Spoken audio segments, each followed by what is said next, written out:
England's announced their 11 for tomorrow, and it's kind of what you'd expect. I mean, I thought that they were going to change basically the whole of the bowling lineup, with the exception of Bashir, because everyone was just didn't seem to be that fit and ready to play another test 3 days after the other one finishes. But we've just made the one change. Jofra Archer comes in for Josh Tongue, who I think actually pulled up the best out of all the other bowlers.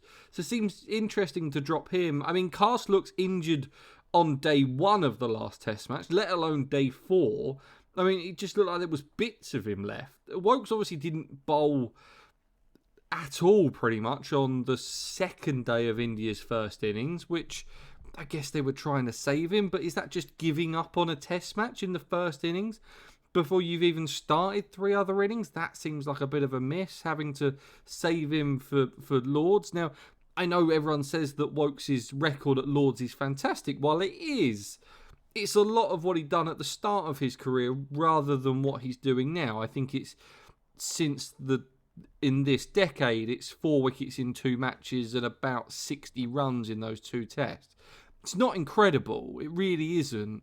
Helped by a century against India, I think it was in 2018 or whatever it was, and an 11 for in 2016. Helps his figures massively when it comes to a small sample size of the 7 games that he's played at Lords.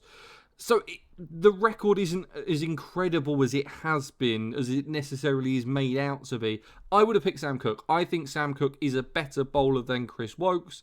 I think Cast, Archer, Cook gives you that kind of backup with the bat. They're all decent number 9s. It would have been nice that if Atkinson was fit, then you could have put him at 8.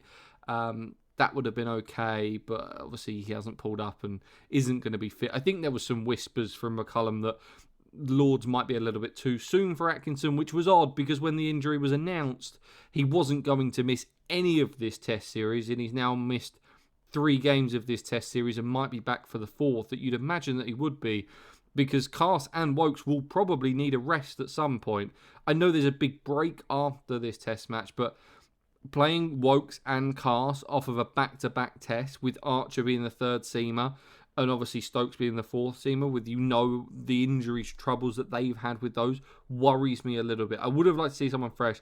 I thought this was the test that you had to play Sam Cook in. I would have played him over Woakes. I know it is what it is, but I've explained why I don't want Woakes at Lords. That's what I would have done.